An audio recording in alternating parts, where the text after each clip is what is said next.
வணக்கம். இலங்கை செய்திகளுக்காக நான் ஹரிணி. முதலில் தலைப்புச் செய்திகள். ஐக்கிய தேசிய கட்சியின் பொதுச் செயலாளரை நியமித்த சஜித் பிரேமதாச. சீனாவிற்கு அரசுமுறை பயணம் மேற்கொள்ளும் ஜனாதிபதி அனுரகுமார. யோசித்த ராஜபக்ஷ தனது பழைய குற்றங்களை தேசிய மக்கள் சக்தி அரசாங்கம் கிளறி அரசியல் சூனிய வேட்டையில் ஈடுபடுவதாக குற்றச்சாட்டு. இனி விரிவான செய்திகள். சஜித் பிரேமதாச தலைமையிலான ஐக்கிய மக்கள் சக்தியை கட்டியெழுப்புவதில் முன்னோடியாக செயற்பட்ட தலதா அத்துக்கோரள ஐக்கிய தேசிய கட்சியின் பொதுச் செயலாளராக நியமிக்கப்பட்டுள்ளார். கடந்த ஜனாதிபதி தேர்தல் நெருங்கும் வேளையில் தலதா அத்துக்கோரள சஜித்தின் கட்சியிலிருந்து வெளியேறி ரணிலுடன் இணைந்து சஜித் மீது கடுமையான தாக்குதலை நடத்தினார். அதன் பின்னர் சஜித் தரப்பினருக்குள் உள்முரண்பாடுகள் அதிகரித்துள்ள சூழலில் தலதா அத்துக்கோரளவை ஐக்கிய தேசிய கட்சியின் பொதுச் செயலாளராக நியமிப்பது சஜித் பிரேமதாசவுக்கு அரசியல் ரீதியாக கடும் சவாலாக உள்ளதாக தெரிய வந்துள்ளது. ஜனவரி நடுப்பகுதியில் ஐக்கிய மக்கள் சக்தியில் திட்டமிடப்பட்ட விசேட தலைமைத்துவ மட்ட பேச்சுவார்த்தைகளுக்கு மத்தியில் இந்த நியமனம் வழங்கப்பட்டுள்ளது. ஏற்கனவே திசா அத்தநாயக்க தலைமையிலான குழு சஜித் பிரேமதாசவுக்கு எதிராக புதிய தாக்குதல் பிரச்சாரங்களை ஆரம்பித்துள்ளது. ஜனாதிபதி அனுரகுமார 2025 ஜனவரி 13 முதல் 17 வரை சீனாவிற்கு அரசுமுறை பயணம் மேற்கொள்ள உள்ளார் என்று தகவல்கள் வெளியாகியுள்ளன. இதன்படி ஜனாதிபதியான பின்னர் அவர் வெளிநாடு ஒன்றுக்கு மேற்கொள்ளும் இரண்டாவது விஜயம் இதுவாகும். இந்த விஜயத்தின் போது அவர் சீன ஜனாதிபதி ஷி ஜின்பிங் மற்றும் பிரதமர் லீ கியாங் ஆகியோருடன் பேச்சுவார்த்தை நடத்தவுள்ளார்.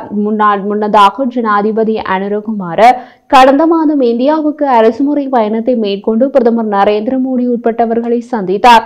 அத்துடன் இந்தியாவுடன் சில உடன்படிக்கைகளும் உறுதிப்படுத்தப்பட்டன.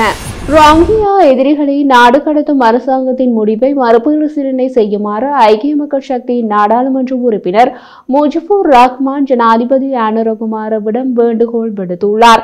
குறித்த எதிரிகளை மியான்மர்களுக்கு திருப்பி அனுப்புவது அவர்களின் உயிருக்கு ஆபத்தை விளைவிக்கும் என தெரிவித்துள்ளார். அத்துடன் துன்புறுத்தல் அச்சுறுத்தல்களை எதிர்கொள்ளும் நாட்டிற்குள் அவர்களை அனுப்புவது சர்வதேச கொள்கைகளை மீறும் செயலாக அமையும் என்றும் குறிப்பிட்டுள்ளார். எனவே பாதுகாப்பான நாட்டில் மீள்குடியேற்றும் வரை அவர்களின் பாதுகாப்பை உறுதி செய்வதன் மூலம் மனித உரிமைகள் மற்றும் இன நல்லிணக்கத்திற்கான இலங்கையின் உறுதிப்பாட்டை நிரூபிக்குமாறு ஜனாதிபதியிடம் அவர் வலியுறுத்தியுள்ளார்.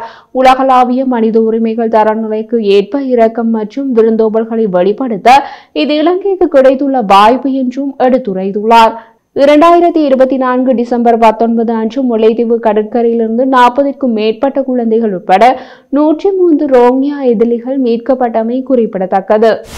பிராண்ட் பினான்ஸ் தரவுகளின்படி தெற்காசியாவின் சிறந்த இடமாக கொழும்பின் நற்பெயரையும் நாட்டின் போட்டித்திறனையும் மேம்படுத்தும் ஒரு முக்கிய அம்சமான விசாக்களை எளிதாக பெறுவதில் இலங்கை 33வது இடத்தை பெற்றுள்ளது. 35 நாடுகளை சேர்ந்த பிரஜைகளுக்கு விசா இல்லாத நுழைவு அறிமுகம் இலங்கையின் கவர்ச்சியை கணிசமாக உயர்த்தியிருக்கலாம். இலங்கை பார்க்க எளிதான தெற்காசிய நகரங்களில் ஒன்றாகும் என்று பிராண்ட் பைனான்ஸ் சமீபகால செய்திக்குறிப்பில் குறிப்பிட்டுள்ளது. மரண தண்டனை கைதியான துமிந்த செல்வாவுக்கு சிறைச்சாலை வைத்தியசாலையில் விசேட வசதிகள் வழங்கப்படுவதாக வெளியான செய்திகளை மறுத்துள்ள சிறைச்சாலைகள் திணைக்களம் சில்வா சிகிச்சை பெற்று வரும் வார்டின் புகைப்படங்களை வெளியிட்டுள்ளது. சில்வா சிறைச்சாலை வைத்தியசாலையில் வார்டு எண் 3 தங்கியிருந்து சிகிச்சை பெற்று வருவதாகவும் மேலும் 50க்கும் மேற்பட்ட கைதிகள் அதே வார்டில் சிகிச்சை பெற்று வருவதாகவும் சிறைச்சாலைகளின் செய்தி தொடர்பாளர் காமினி திசாநாயக்க தெரிவித்துள்ளார். சில்வா முதலில் சிறைச்சாலைக்கு மாற்றப்பட்ட போது அவருக்கு சிகிச்சை அளித்த விசேட வைத்தியர் ஆலோசனைக்கு அமைய வைத்திய கண்காணிப்பின் கீழ் சிகிச்சை அளிக்குமாறு சிபாரிசு செய்ததாகவும் திசாநாயக்க தெரிவித்தார். அரசின் அதிகபட்ச சில்லறை விலையை ரத்து செய்யலாமா வேண்டாமா என்பதை இறக்குமதிக்கு ஏற்ப விலை ஸ்திரப்படுத்தப்பட்ட பின்னரே நுகர்வோர் விவகார ஆணையம் முடிவு செய்யும் என்று அதிகாரி ஒருவர் தெரிவித்தார். ஜனவரி 10 வரை வெள்ளை மற்றும் நாட்டு வகைகள் உட்பட 90 தொன் அரிசியை இறக்குமதி செய்வதற்கு ஒதுக்கப்பட்டுள்ள CAA ஹேமந்த் சமரகோன் தெரிவித்தார். அரிசி இறக்குமதியின் பின்னர் அதிகபட்ச சில்லறை விலை குறையுமா என வினவியதற்கு இதுவரையில் கலந்துரையாடல் எதுவும் மேற்கொள்ளப்படவில்லை எனவும் நிலைமையை ஆராய்ந்த பின்னர் தீர்மானிக்கப்படும் எனவும் தெரிவித்தார். அதிகூடிய சில்லறை விலைக்கு மேல் அரிசியை விற்பனை செய்யும் வியாபாரிகளுக்கு எதிராக சோதனைகள் தொடரும் என்றும் அபராதம் விதிக்கப்படும் என்றும் தலைவர் குறிப்பிட்டார்.